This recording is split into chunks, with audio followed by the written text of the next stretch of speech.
Bonjour à tous. Depuis donc les bureaux de Prom Pérou à Paris et aussi les bureaux du cabinet d'avocats Moniz à Lima, au Pérou, nous vous souhaitons la bienvenue dans ce webinaire, enfin ce webinaire Investir au Pérou dans l'infrastructure avec sécurité juridique.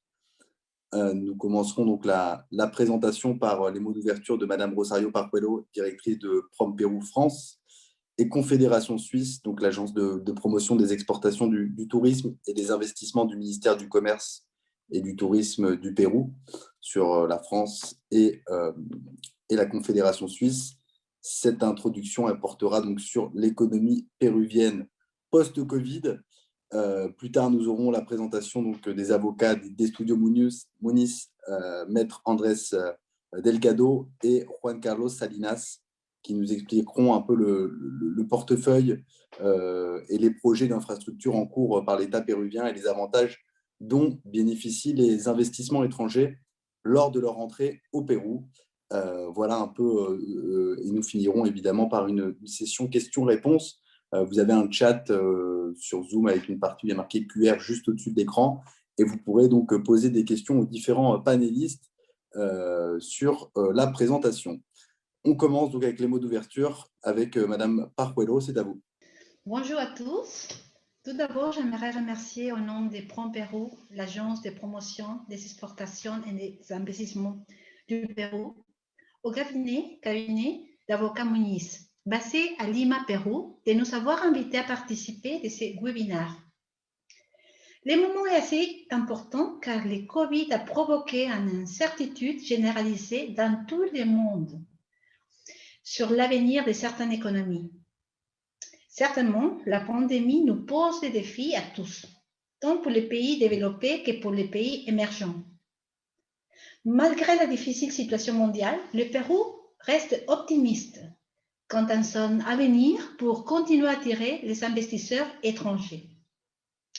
Avant d'aborder les principaux indicateurs macroéconomiques du pays, avant et après Covid, je souhaite partager avec vous une vidéo qui nous tient à cœur, puisqu'elle résume ce qui rend notre pays différent, ses richesses naturelles et humaines.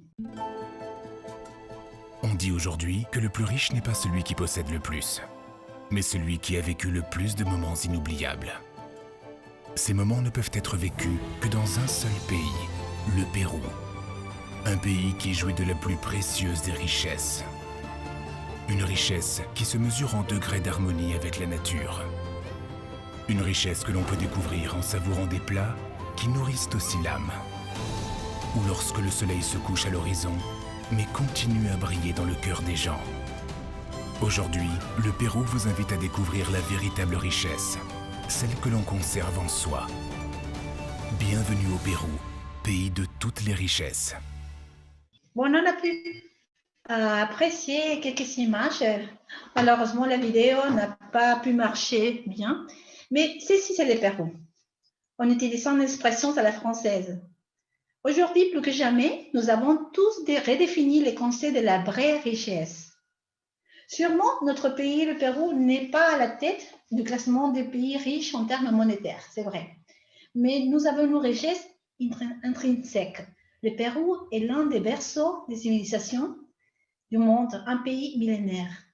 Nous avons une biodiversité sans égale qui nous a permis de faire une révolution agroalimentaire les derniers 20 ans et d'arriver en première position comme premier exportateur mondial de produits comme la quinoa, les asperges, le myrtille, le gingembre, le café, le cacao, des produits que la France bénéficie et reconnaît pour sa qualité. Un fait qu'il faut souligner, c'est que le Pérou est un pays très accueillant pour les étrangers et qui aime avant tout les Français, car ils partagent principalement quelque chose qui est commun aux deux pays, des cuisines des culturelles. Lima, la capitale du Pérou, est considérée comme la capitale gastronomique d'Amérique, ayant été élue pour la 8e année consécutive comme la meilleure destination culinaire du monde. De plus en plus, le Pérou est choisi comme destination pour les expatriés, puisque les cadres ainsi que les employés des grandes corporations françaises apprécient notre terre car ils se sentent comme chez eux. Il ne faut pas oublier que la plus grande alliance française du monde, y compris la Chine, se trouve au Pérou. Et c'est pourquoi nous considérons le Pérou non seulement comme un pays francophone, mais aussi comme un pays francophile. Le Pérou est un pays assez vaste, le troisième le plus grand en termes de taille entre le Mexique et l'Argentine. 2,5 fois la taille de la France. Une population de 32 000 millions d'habitants répartis dans 3 régions. À gauche, la frange jaune, la région côtière, notre côte baignée par l'océan Pacifique. Ensuite, les Andes, c'est parti marron, traversées par la cordillère des autres plateaux. Et finalement, la forêt amazonienne. Il faut dire que le Pérou est le pays le plus amazonien du monde parce que 2/3 de notre territoire appartient à l'Amazonie, ce qui nous donne une sorte de ressources. À l'initiative du Pérou, en 2011, notre pays a fondé, avec le Mexique, la Colombie et le Chili, l'Alliance du Pacifique pour faire les contrepoids au Mercosur. Ces chemins d'intégration qui regroupent les pays les plus stables d'Amérique latine présentent de nombreux avantages pour l'investisseur. Depuis plus de 7 ans, le Pérou bénéficie d'un accord de libre-échange avec l'Union européenne, ce qui accorde des exonérations douanières pour l'importation de la plupart des produits dans les 2 sens. On passe aux prévisions macroéconomiques avant les Covid. Le Pérou a bénéficié d'une stabilité économique continue depuis le début des années 90 et a été l'une des économies à la croissance le plus rapide de la région dans un contexte de faible inflation. Ici, vous pouvez apprécier la photographie économique avant le Covid. Les graphismes sont clairs. Jusqu'à l'arrivée de la pandémie, le Pérou affichait la croissance soutenue la plus élevée de la région, en moyenne 5%, grâce aux réformes structurelles des 2 dernières décennies. D'après une analyse comparative avec nos pairs de la région, le Pérou était une économie saine, avec une inflation de 2-3%, une dette publique par rapport au PIB de 23%. Également, notre position extérieure était très solide, avec des réserves internationales équivalentes à 27% du PIB. Le risque pays était l'un des plus bas, seulement comparé au Chili. Néanmoins, les plus grandes réussites de nos politiques publiques entreprises a été la réduction de la pauvreté de 20% à 12%. Enfin, un pays au-delà de toutes les attentes. On va parler maintenant des perspectives économiques post-Covid pour le Pérou. Pour faire face aux effets du Covid et limiter les dégâts causés par les confinements, le gouvernement péruvien a annoncé en mai 2020 un plan de relance économique et d'appui social très ambitieux, avec une enveloppe de 26 milliards de dollars, soit l'équivalent de 12% du PIB national. Le Pérou a été le pays de l'Amérique latine qui a fait l'effort économique le plus important grâce au fonds de réserve épargné pour tous les Péruviens lors des dernières 20 ans. Notre pays a été fortement frappé de la Covid, avec une baisse de 12%, comme vous pouvez l'apprécier dans le graphique, en 2020. Cette année, en revanche, le Pérou enregistrera la croissance la plus élevée par rapport aux autres pays de la région, atteignant 9%, pourcentage qui vient d'être revu à l'hausse par le FMI. La Banque centrale estime d'ici 2021, tous les secteurs de l'économie péruvienne connaîtront une croissance. Nous pouvons affirmer que le Pérou continuera à susciter la confiance pour l'investissement pour les raisons suivantes. Il présente le risque pays le plus faible de l'Amérique latine, selon les JP Morgan, 1,86 points. une note d'investissement positive donnée par Moody's et A3, Fitch Ratings, BBB+, et Standard & Poor's, BBB+. Un autre aspect qu'il faut signaler est la politique d'ouverture à l'extérieur qui a mené le Pérou. Notre pays maintient 22 accords de libre-échange en vigueur. L'approbation aussi récente en 2021 de l'accord commercial entre le Pérou et le Royaume-Uni, une étape fondamentale pour mettre en œuvre une alliance bilatérale entre les deux pays post-Brexit.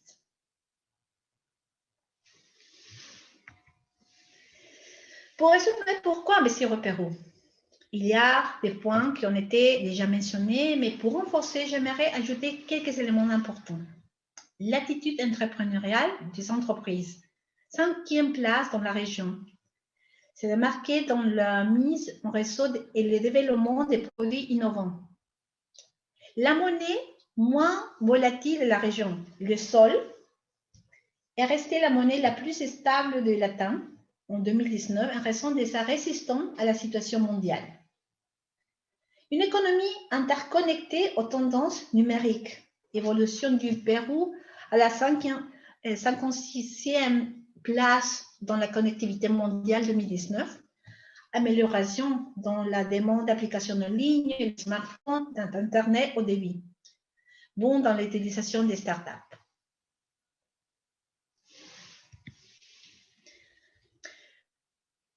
Les investissements étrangers au Pérou. Entre 2019 et décembre 2019, un total de 70 projets d'investissement direct étranger ont été enregistrés. Ces projets représentent un investissement total en capital de 13 000 millions de dollars, dont l'investissement moyen par projet s'élève à 185 millions de dollars. Au cours de la période, un total de 24 000 emplois ont été créés. Sur les 70 projets annoncés en 2019, 60 sont des nouveaux investissements de Greenfield. Un total de 58 entreprises ont investi au Pérou entre janvier 2019 et décembre 2019.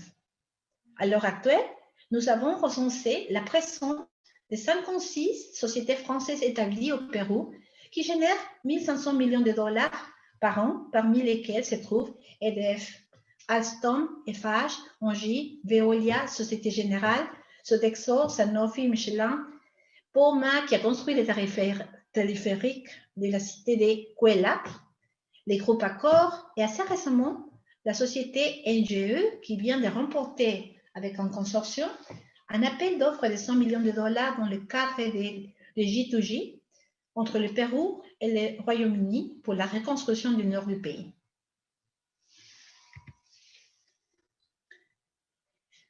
Pour comprendre les structures et des promotions d'investissement, il faut tenir en compte que nous avons deux structures différentes.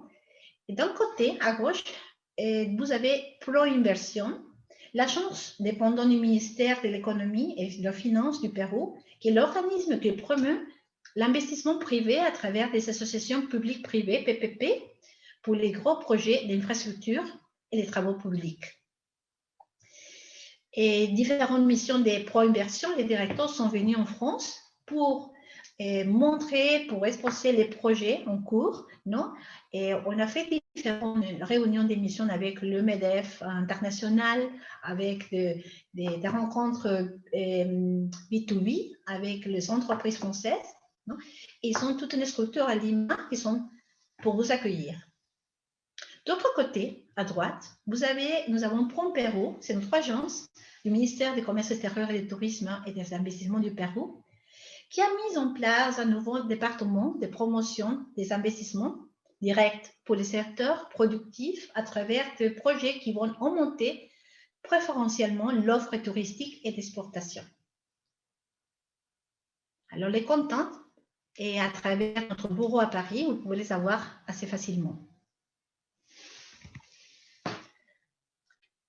L'agence de promotion d'investissement privé et pro-inversion, dépendant du ministère de l'économie, a annoncé cette année qu'il devrait attribuer cette année au Pérou environ de 11 projets PPP et projets actifs pour le montant estimé à 2,5 milliards de dollars américains et obtenir la déclaration d'intérêt d'autres 9 projets cadre de l'initiative privée, ce qui représentera un investissement d'environ 3,7 milliards de dollars. En ce qui concerne la politique d'investissement du Pérou, ProInversión a déclaré qu'il y a quelques semaines que notre gouvernement s'engage à promouvoir d'une manière décisive les PPP qui seront essentiels pour la relance économique et la réduction des cas post-Covid. Au Pérou, la promotion des PPP est une politique d'État. Il n'a pas seulement un cadre juridique solide, mais aussi un système composé de différentes entités avec des rôles spécifiques et un solide portefeuille de projets matures. En ce sens, nous croyons que cette année sera la meilleure des 3 années en termes d'attribution des contrats, ce qui contribuera à relancer l'économie dans les années à venir. D'autre part, entre 2007 et 2020, 208 projets ont été acceptés dans le cadre du régime de récupération anticipée de la TVA, ce qui représente un engagement d'investissement de 49 000 milliards de dollars, principalement dans le secteur de l'électricité.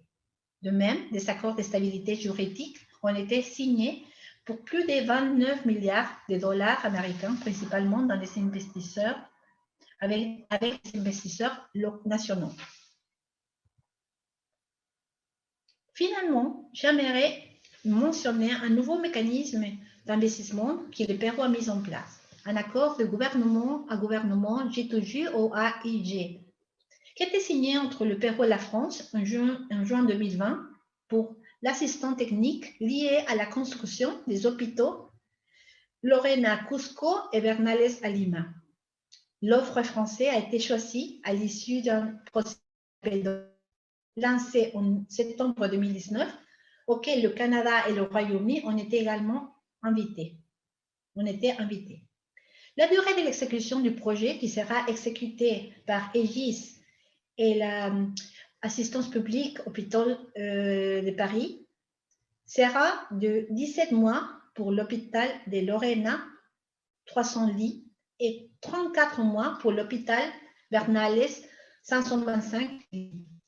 Le projet entend fournir aux autorités nationales et régionales les services de santé publique nécessaires, notamment dans le contexte de la crise sanitaire qui traverse le Pérou. Le projet tiendra compte des attentes de tous les parties intéressées, en particulier celles des professionnels de la santé et des 2 hôpitaux concernés.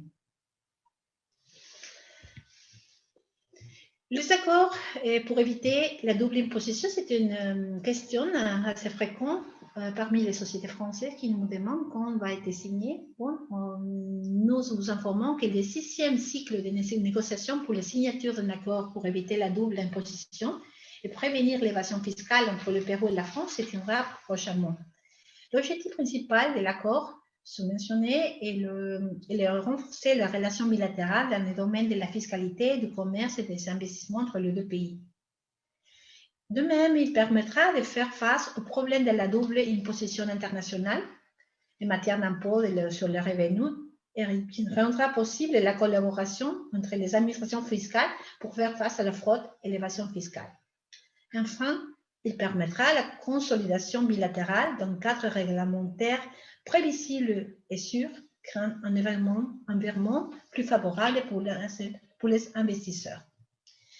Voici aussi les portefeuilles de projets en cours et le projet aussi qui arrive à l'échéance.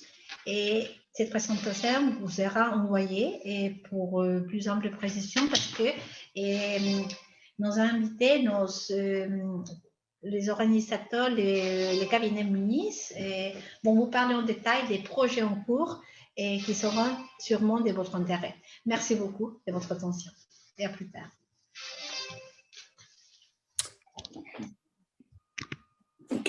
Parfait, merci Madame Pajuelo pour cette introduction complète. Donc, évidemment, comme je l'avais dit depuis le début, et j'ai vu que certains ont déjà commencé, n'hésitez pas à poser vos questions et vos réponses. Juste au-dessus, il y a marqué Q et R. Vous pouvez donc cliquer et poser vos questions. On y répond juste après la présentation et à la fin de ce webinaire. Voilà, merci Rosario Pajuelo pour cette introduction. Place à Maître Andrés Delgado qui va donner plus de détails sur les principaux projets d'infrastructure qu'on a pu commencer à voir à travers ces présentations. Donc, Maître Delgado, vous êtes avocat expérimenté dans les projets d'infrastructure, notamment les concessions de services. Vous travaillez actuellement pour le cabinet Minislaw en tant qu'associé et vous êtes diplômé de l'Université catholique de San Pablo, Université de Saint Thomas au Minnesota, et vous avez notamment aussi occupé différents postes avant d'être avocat. En tout cas, c'est à vous pour nous parler plus principalement des projets d'infrastructure. Je vous laisse la parole. Merci beaucoup, Guillaume. Je voulais demander si l'écran, ça peut être arrêté, partagé, comme ça je peux partager mon écran, s'il vous plaît. Alors, si c'est possible pour donc, voilà, le partage de l'écran pour partager l'écran. Voilà, parfait. D'accord. Bon. D'accord, ça va? Vous pouvez le voir? Oui, parfait. Alors, parfait. Et bon, merci Rosario pour ces très importantes informations sur le contexte macroéconomique du Pérou. Bonjour à tous, je m'appelle Andrés Delgado. Merci d'être ici avec nous dans cette petite présentation nommée Pérou, investir dans l'infrastructure avec sécurité juridique.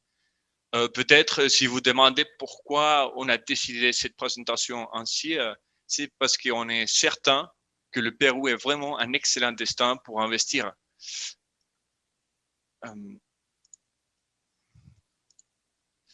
Le Pérou est un pays des opportunités. Le rapport de la compétitivité en 2019 a placé le Pérou dans les premières positions dans la stabilité macroéconomique au niveau international.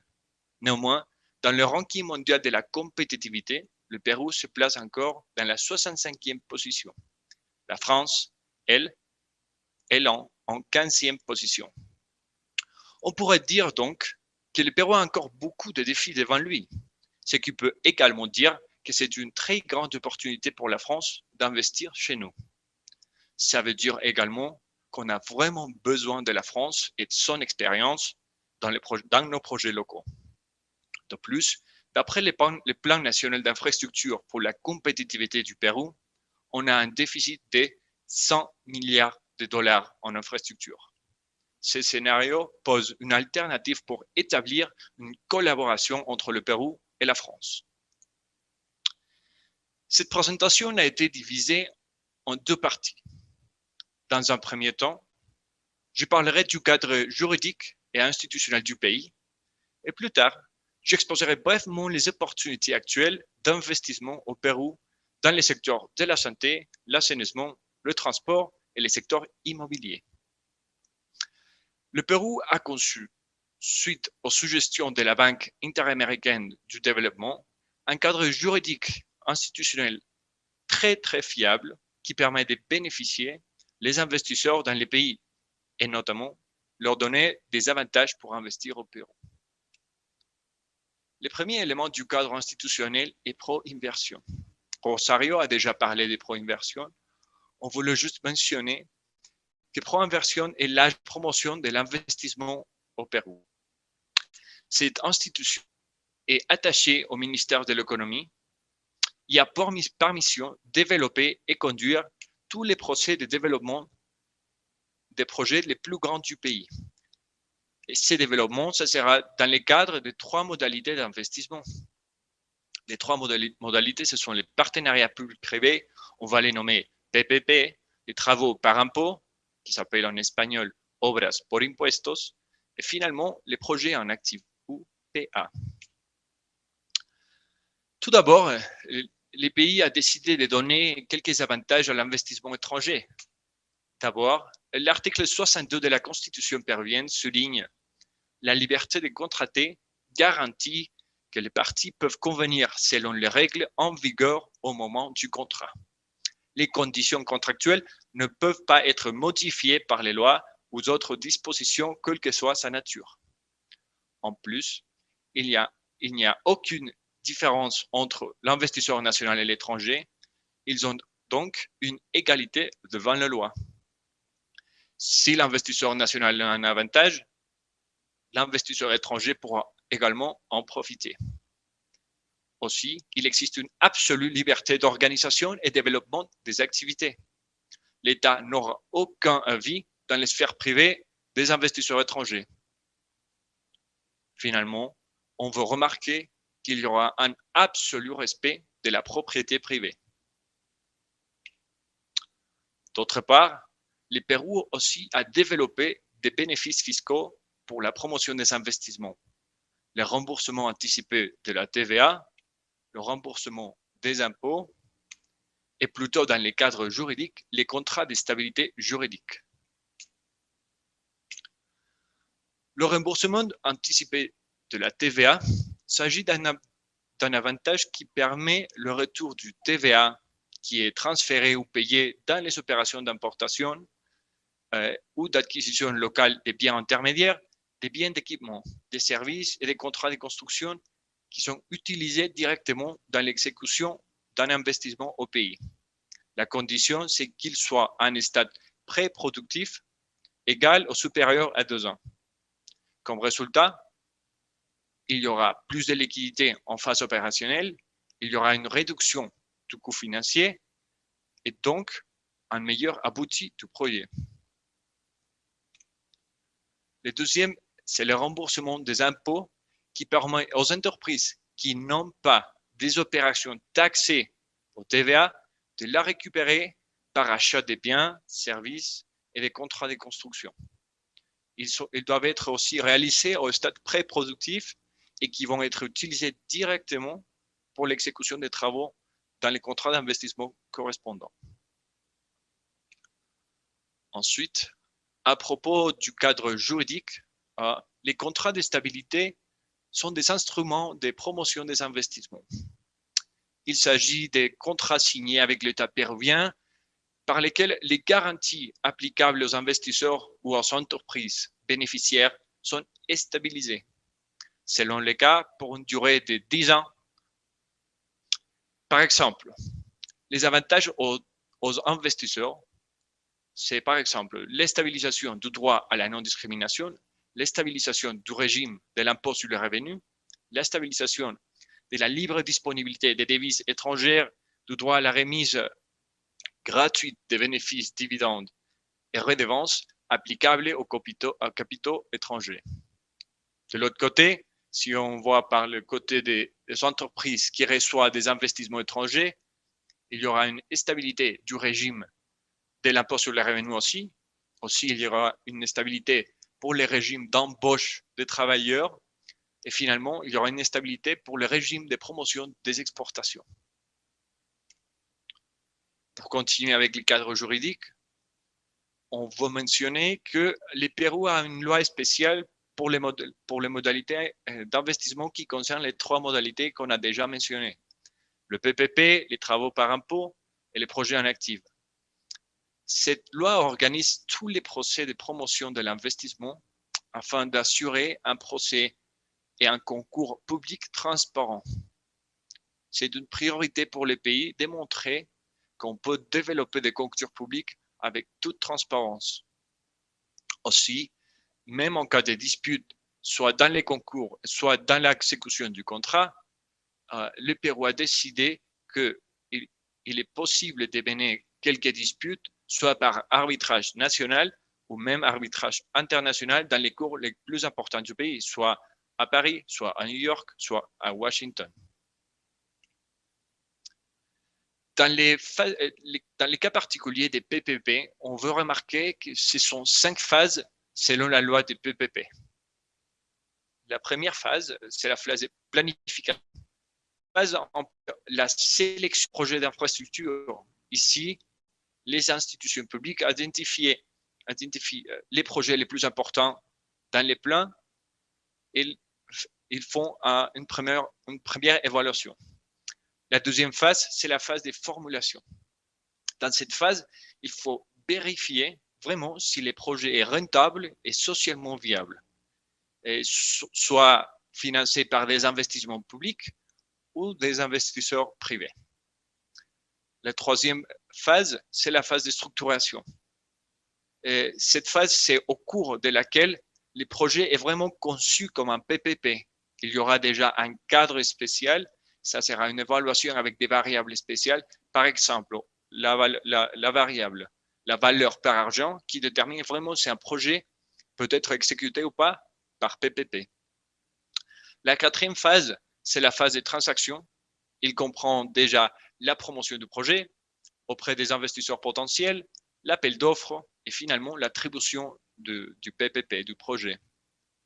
Finalement, la cinquième phase, c'est déjà la phase de l'exécution du contrat. Cette phase couvre complètement la durée de la validité du contrat et du projet de PPP. On passera maintenant aux opportunités spécifiques d'investissement dans 4 secteurs économiques du pays. Comme j'avais dit auparavant, l'assainissement, la santé, le transport et l'immobilier. En gros, le Pérou a développé un portefeuille de 37 projets qui sont en cours. Il y a de grandes opportunités, mais on a développé un portefeuille de 37 projets qui sont en cours. L'investissement total, c'est d'environ 8 000 millions de dollars, 8 milliards de dollars. On peut séparer les deux projets dans 2 groupes. Les premiers, ce sont 18 projets en lancement et pour environ 2 000 millions de dollars ou 2 milliards de dollars. Ça veut dire qu'ils vont rentrer dans la phase de structuration ou transaction dans cette année. Le deuxième groupe, ce sont 19 projets en formulation pour un investissement total de 6 milliards de dollars qui sont encore en formulation, mais qui vont rentrer dans le procès de promotion à partir de l'année 2022. Les secteurs concernés, comme j'avais mentionné, on a décidé de montrer seulement 4 secteurs en raison de l'expérience française dans ces projets. En plus, on n'a pas assez de temps pour montrer le reste des projets parce que sinon, ça serait terriblement long. Alors, on a concentré nos efforts dans l'assainissement, la santé, le transport et l'immobilier. Le premier projet, c'est l'usine de traitement des eaux usées. C'est un projet de santé publique qui va réduire l'incidence des maladies générées par l'absence d'égout et traitement des eaux usées, en améliorant la qualité de vie des populations de la ville de Puerto Maldonado. Vous pouvez regarder dans la carte qui est trouvée dans le Moyen-Orient du pays, qui est juste dans le secteur de la forêt amazonienne. Et ces projets cherchent la construction, exploitation et maintenance d'une nouvelle usine de traitement des eaux usées et son élimination finale. L'investissement environ, c'est de 55 millions de dollars pour une période de 22 ans et demi. Le projet va être exécuté, comme j'avais dit, à Puerto Maldonado. La récupération de l'investissement sera par le paiement par disponibilité. Ça veut dire que le paiement sera effectué seulement dès le début de la prestation des services et sera payé chaque trimestre. En ce moment, l'appel d'offres est déjà passé, mais il y a encore la possibilité de faire partie des intéressés qui sont déjà présélectionnés. Pour une version à communiquer, que l'attribution ou adjudication du contrat sera dans la deuxième moitié de 2021. Ces projets, les projets de travaux d'entête et de conduction pour l'approvisionnement de l'eau potable, ces projets est un projet qui fait partie du plan national de l'infrastructure pour la compétitivité. Ça veut dire que ce projet est parti d'un plan très grand du pays qui cherche à réduire la différence et réduire ce manque d'infrastructure au pays. Et ensuite, les institutions publiques ont décidé de faire les plus grands efforts pour développer et exécuter ces projets. Alors, ces projets cherchent la construction de réservoirs pour la collecte, transfert, traitement, conduction et livraison jusqu'à 7,5 mètres cubes par seconde d'eau potable. Ça veut dire qu'on va construire, il y aura une amélioration des barrages, faire des tunnels, construire des réservoirs pour la collecte et délivrer de l'eau potable à l'entreprise prestataire des services d'assainissement. L'investissement moyen, c'est de 480 millions de dollars. Le calendrier, la durée du contrat, c'est de 30 ans par des périodes renouvelables. Et le projet va être exécuté à Lima, au milieu du Pérou, comme vous voyez dans la carte, c'est dans la capitale du pays. Actuellement, Proinversion a décidé que pour le deuxième trimestre de 2021, on aura le nouvel brouillon du contrat et l'appel d'offres pourrait démarrer. Le troisième projet en assainissement, c'est un projet très similaire à celui de Puerto Maldonado. C'est une station de traitement des eaux usées pour la province de Huancayo. C'est un projet pour la construction de 35 km de collecteurs et des lignes d'impulsion, 8 stations de pompage et une station de traitement. L'investissement pour ce projet, c'est de 172 millions de dollars. Et comme le projet à Puerto Maldonado, la récupération de l'investissement sera par les paiements par disponibilité du service, avec déduction pour la performance. Alors, le paiement sera effectué seulement dès le début de la prestation de service. La durée du contrat, ça sera de 23 ans. Et comme j'avais dit, c'est dans la province de Huancayo. Ensuite, on continue avec le secteur santé. On parle ici des hôpitaux. Il y a des hôpitaux à Piura et Chimbote. Ces projets, ce sont à Piura et Chimbote. Piura, c'est au nord du Pérou, au plus au nord du Pérou. Et Chimbote, c'est presque en haut de Lima. Cette fois-ci, c'est pour le dessin et construction des 2 hôpitaux, plus un polyclinique de haute complexité, de complexité croissante, plus l'entretien des infrastructures, des équipements, la nourriture, la blanchisserie, les laboratoires. Ces projets, en cas de Piura, c'est un projet pour construire dans un terrain de 69 000 m² pour avoir 342 lits et bénéficier 640 000 citoyens. Le deuxième hôpital à Chimbote, c'est un projet d'un 16 000 m² de l'hôpital et 10 000 m² pour la polyclinique. L'investissement environ, c'est de 300 millions. Ce chiffre est encore en développement. La récupération de l'investissement, ça va être aussi par les paiements, par la disponibilité du service. La durée du contrat, ça va être de 20 ans. Et l'exécution, comme j'avais mentionné, c'est à Piura et Chimbote. Actuellement, l'institution publique et Salud doit faire l'appel d'offres la deuxième moitié de 2021. On passe dans un premier projet de transport qui fait partie aussi du plan national de l'infrastructure pour la compétitivité. Ces projets, il est vraiment grand. Ces projets vont réduire en 13% la manque d'infrastructures du pays. Il y aura plus de 4 millions de citoyens qui vont être bénéficiés. Et ces projets vont connecter 11 quartiers de Lima métropolitaine avec l'aéroport et les ports du Callao. Les travaux, ce sont 35 km d'autoroute dans 6 voies, 2 tunnels voûtés, des ponts, viaducs pour connecter les quartiers, comme j'avais mentionné. L'investissement environ, c'est de 1 965 millions de dollars. Pour une durée de 30 ans à Lima. Actuellement, la déclaration d'intérêt pour le projet, ça doit être pour le deuxième trimestre de 2021. On passe maintenant au projet du parc industriel Ancon. Pour ces projets, on est face à une modalité différente. Les projets en actif, on l'avait mentionné vite avant en la présentation, mais je veux mentionner que les projets inactifs sont dans les mêmes cadres juridiques de la loi 1362, mais qui sont développés entièrement par les secteurs privés dans un actif, dans un terrain qui doit être de propriété d'une institution publique. Et dans ces cas, l'État ne peut pas prendre aucun risque. Ne peut pas prendre aucun risque. Alors en concret, ces projets veulent vendre un terrain d'une surface de 1338 hectares à un développeur du secteur de l'immobilier industriel avec l'engagement et obligation de développer les pôles industriels d'un camp.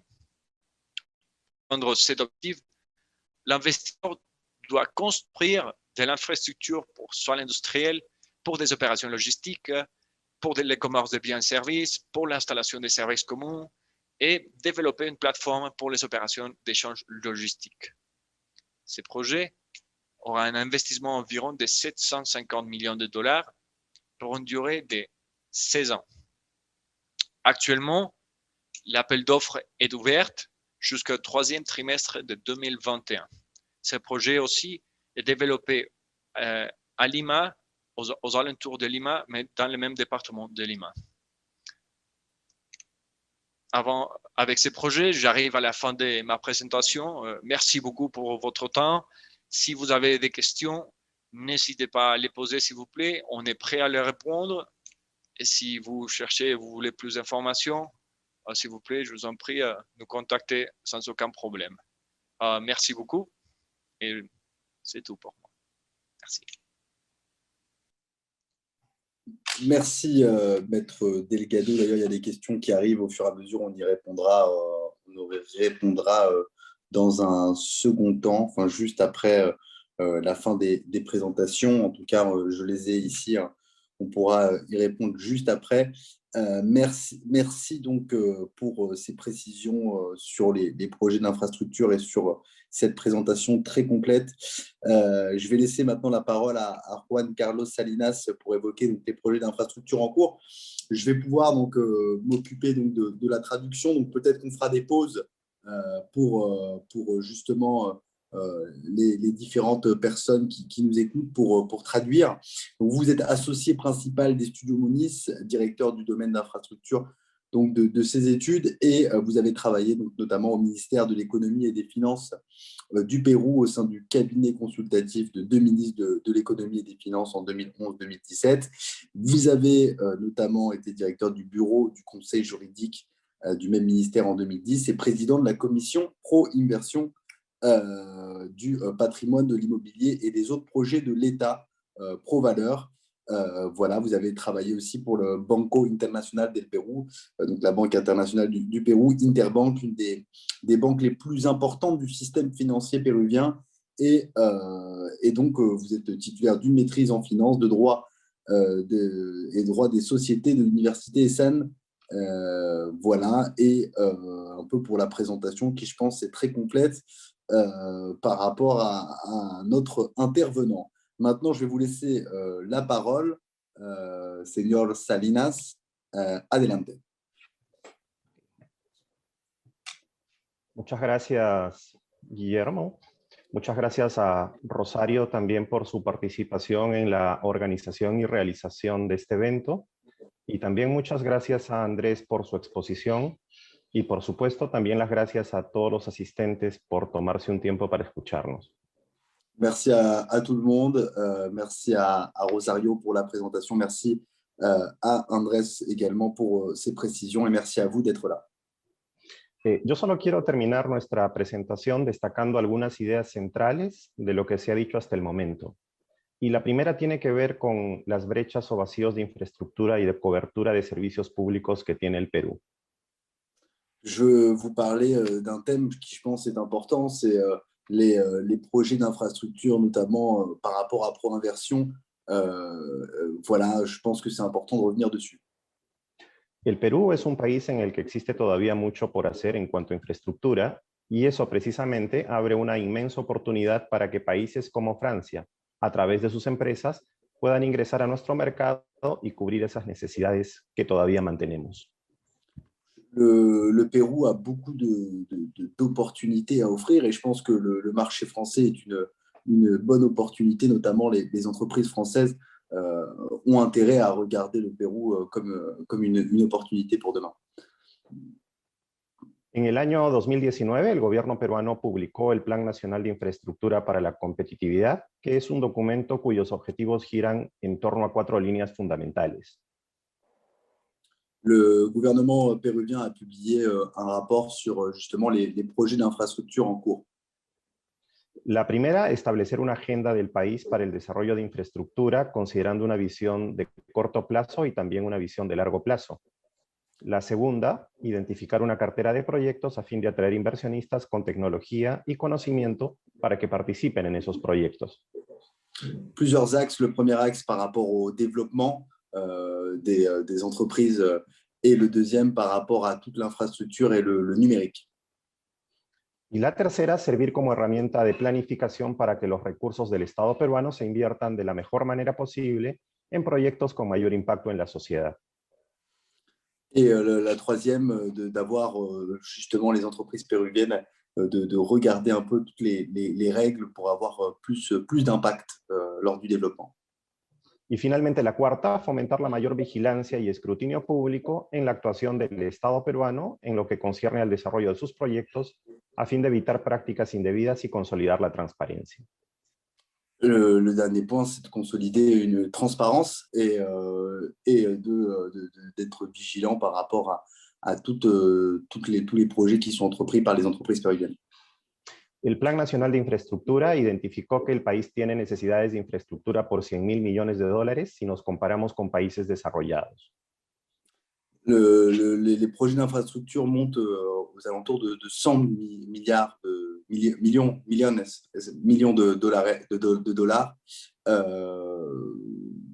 ¿Se puede decirme la siguiente? Si nos comparamos con países desarrollados. Si on se compare avec des pays développés. En inversiones necesarias en el corto plazo a 5 años, el 31% de la brecha se concentra en el sector transportes, seguido de los sectores de saneamiento con 25%, salud con 24% y telecomunicaciones con 10%. A ver, ¿se puede solo repetir? Porque lo voy traduciendo al mismo tiempo porque no tengo los porcentajes. Ok. En inversiones necesarias en el corto plazo a 5 años. Par rapport aux investissements à court distance, enfin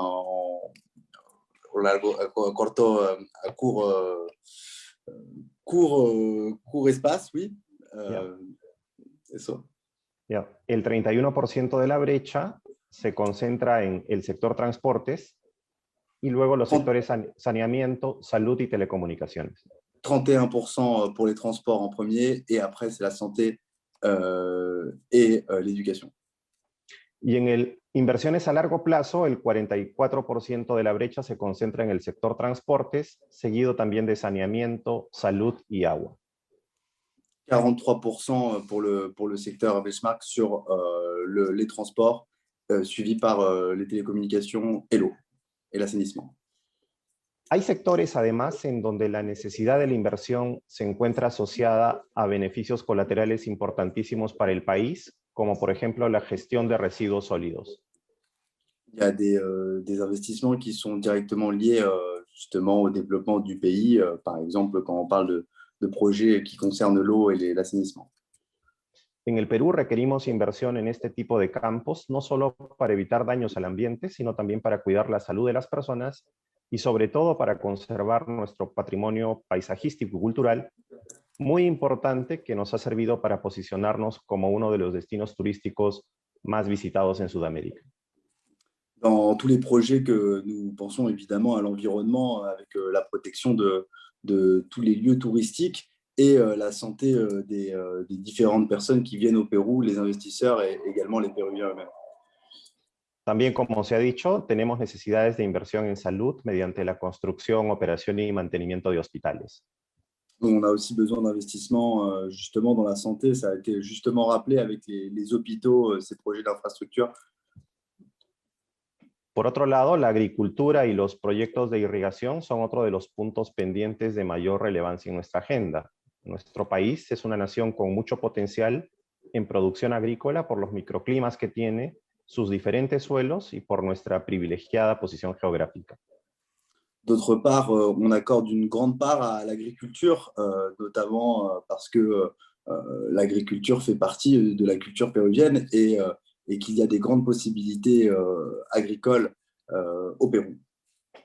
Necesitamos proyectos de irrigación para aprovechar las fuentes de agua con las que contamos en el otro lado de la cordillera de los Andes, que es la cadena de montañas que atraviesa nuestro país y que nos permitirían irrigar grandes extensiones de tierra actualmente desaprovechadas.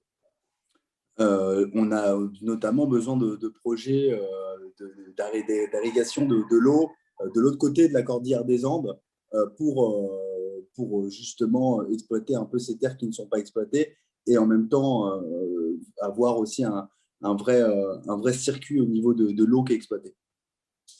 El último proyecto de irrigación se concretó en el año 2012 y permitió irrigar 38,000 hectáreas en una zona de desierto en el norte del país, mediante la construcción de un túnel que atravesó la cordillera de los Andes.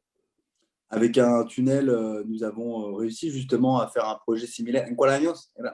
2012. En 2012, nous avons réussi à faire un projet justement avec un tunnel qui a traversé donc, la cordillère des Andes et qui a permis justement de récupérer. ¿Cuántos hectáreas era el cifra? 38,000. 38,000 hectares. Le projet a permis de récupérer. Okay. En fin, no quiero abundar en datos específicos, sino más bien, y para terminar, destacar la idea de que nuestro país presenta muchas oportunidades de inversión en distintos ámbitos, y los esfuerzos de las autoridades y funcionarios como los que hoy nos acompañan han estado vigorosamente orientados a promover esas oportunidades. Pour conclure, j'aimerais rappeler que notre pays a énormément de possibilités d'investissement et énormément d'opportunités. Et je pense que ça a été rappelé avec les différents panélistes et intervenants précédemment. Et je pense qu'il ne faut pas l'oublier dans différents secteurs. On a parlé de la santé, mais dans différents secteurs, l'investissement et les opportunités ne manquent pas. Okay. Muchas gracias a todos por su asistencia nuevamente y nos ponemos a su disposición como despacho para poder asistirles en sus dudas y proporcionarles mayores detalles. Buenas tardes. On reste à votre disposition. Merci à tous. Notre bureau reste ouvert justement pour toutes les questions que vous avez concernant les investissements et les projets d'infrastructure. Merci. Merci, Señor Salina. Merci pour cette intervention et ces précisions notamment et cet appui et ce soutien à tout ce qui a été déjà précédemment dit par rapport au projet d'infrastructure, notamment par Maître Delgado, mais également aussi par Madame Pajuelo. Avant de prendre vos questions-réponses, d'ailleurs, on les a avec nous. Je vais laisser la parole avant de conclure à Madame Pajuelo, et en même temps on va regarder un peu les différentes questions qu'on pourrait avoir. Il y a 3 questions, et si vous avez des questions, n'hésitez pas à les mettre justement dans le chat fait prévu à cet effet. Donc il y a une question par rapport une question qui a été résolue, c'était concernant l'entreprise qui travaille donc dans la reconstruction au nord. Il s'agit donc de la société NGE. On a une autre question concernant, voilà, on nous demande surtout des contacts.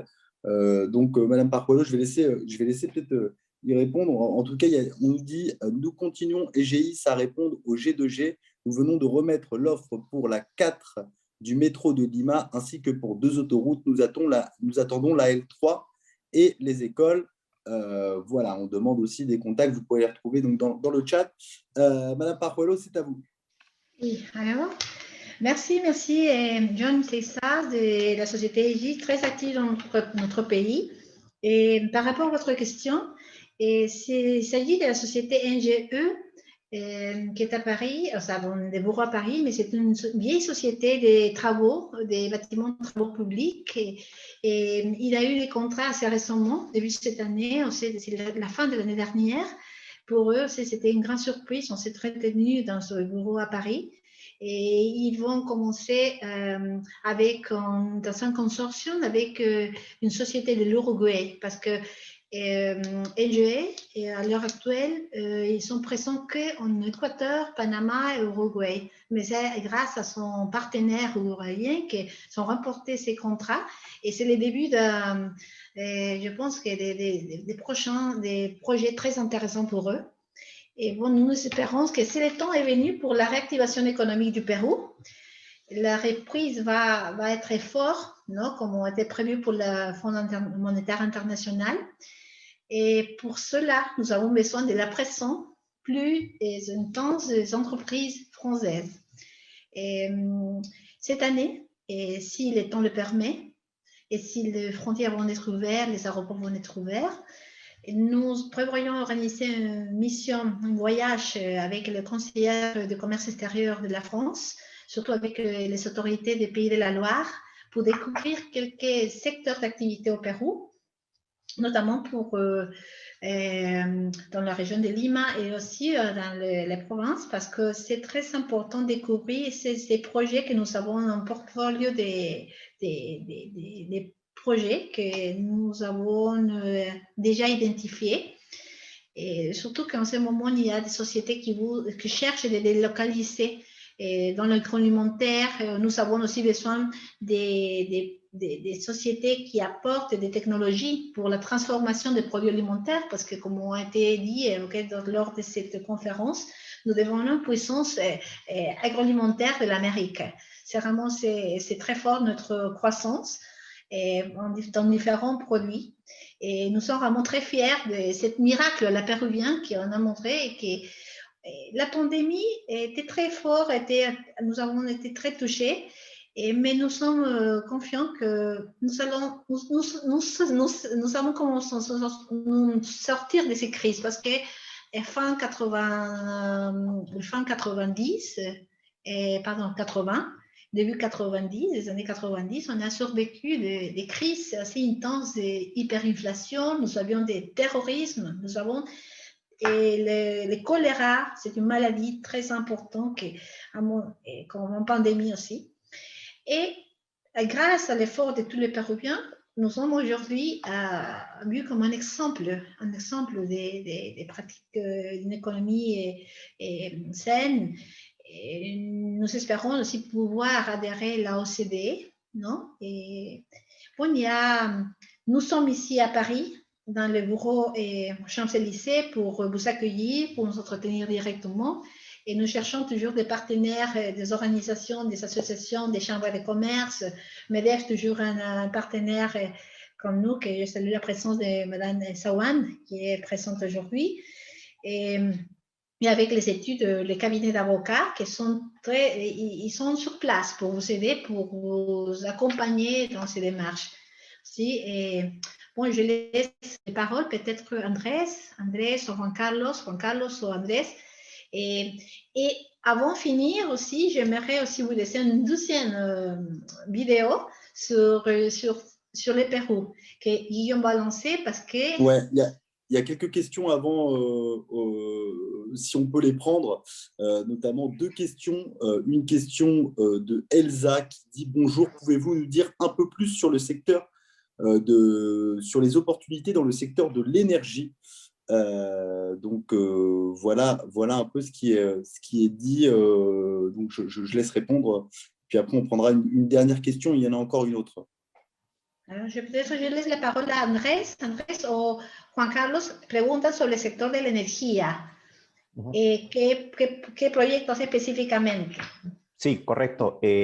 Muchas gracias por la pregunta. En el sector energía, en este momento hay dos proyectos que tienen que ver con líneas de transmisión a cargo del Ministerio de Energía y Minas de Perú. Una de esas líneas de transmisión se ubica en la región de Tumbes y Piura, al norte del país.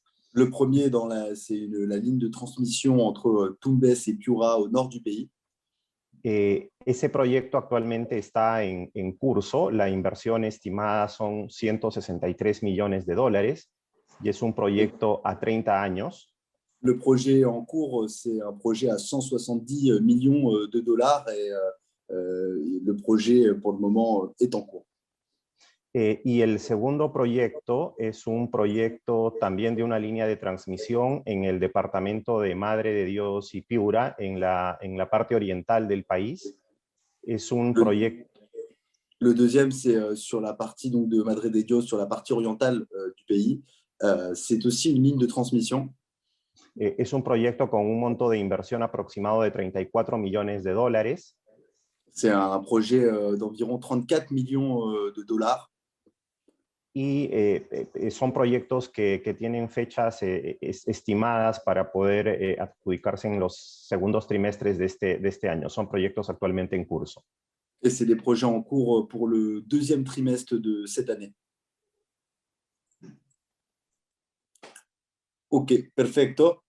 Alors, j'avais vu une question, peut-être on va laisser aussi la parole à Andrés, al señor Delgado, porque había una pregunta también. Il fallait préciser un peu pour la durée de concession. C'est ça, si on pouvait rajouter un mot sur justement ce sujet. Parfait, merci Guillaume. Oui, pour la durée d'une concession, c'est très important.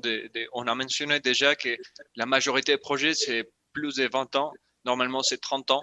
Mais la durée maximum de concession, c'est 60 ans. Mais les périodes de 30 ans, ce sont des périodes renouvelables.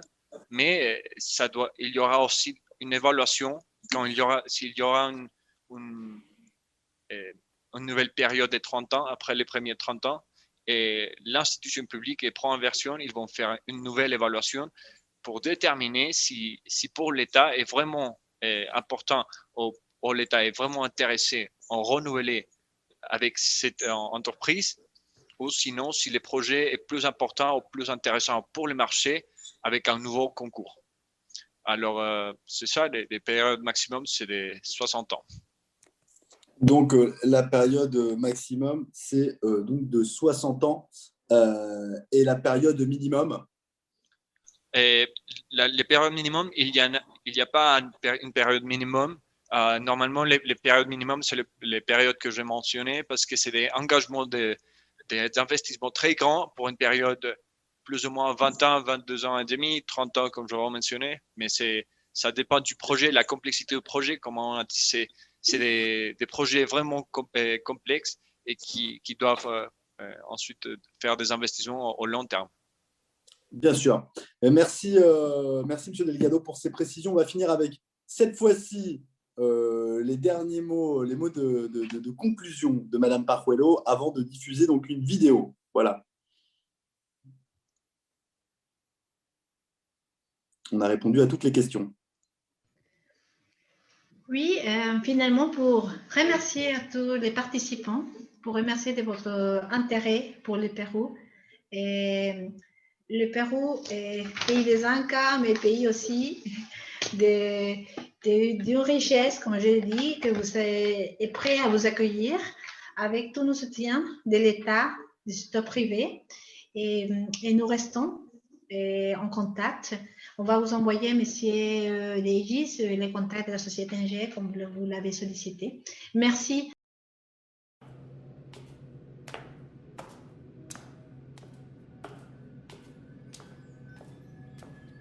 ¿Qué parte de estoy ocupado no ha entendido? Disculpe, ha llegado un paquete urgente. Urgente. ¿Quién lo envía? Usted. Hace 20 años.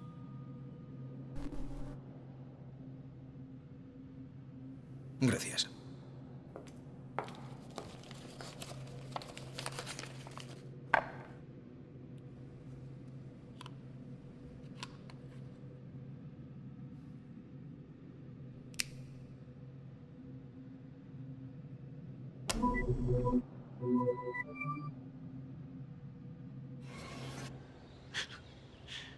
¿Qué?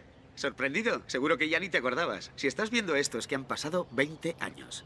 Espero que no hayamos perdido pelo o ganado panza. Como te conozco, o me conozco, y sé que podemos haber olvidado algunas cosas que aprendimos este verano, he decidido hacer este vídeo para recordártelas.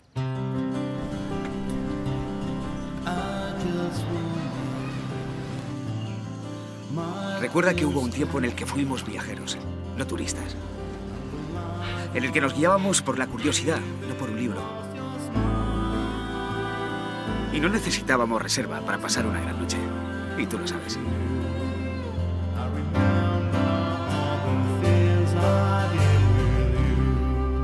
Si eres feliz, apaga este vídeo. Ah, veo que sigues ahí. El futuro. ¿Nos casamos con ella? Nah, creo que no. ¿Y me quitaste el pendiente? En fin, después de todo ya eres mayorcito. Pero recuerda que siempre teníamos tiempo para hacer amigos.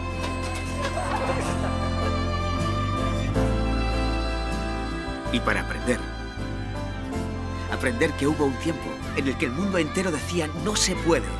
Y la ilusión de un país demostró que el mundo estaba equivocado. Y sobre todo recuerda que la vida es una sucesión de momentos. Y que depende de ti cómo los vivas.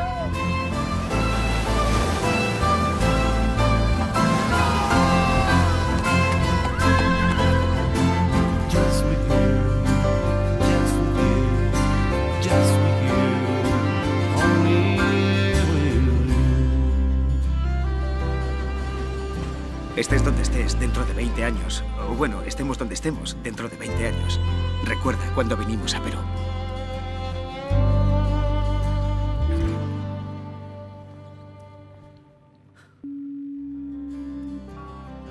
Cariño. ¿Que vuelves tarde, verdad? ¿Has estado alguna vez en Perú? Lo que sea que necesites, hoy está en Perú.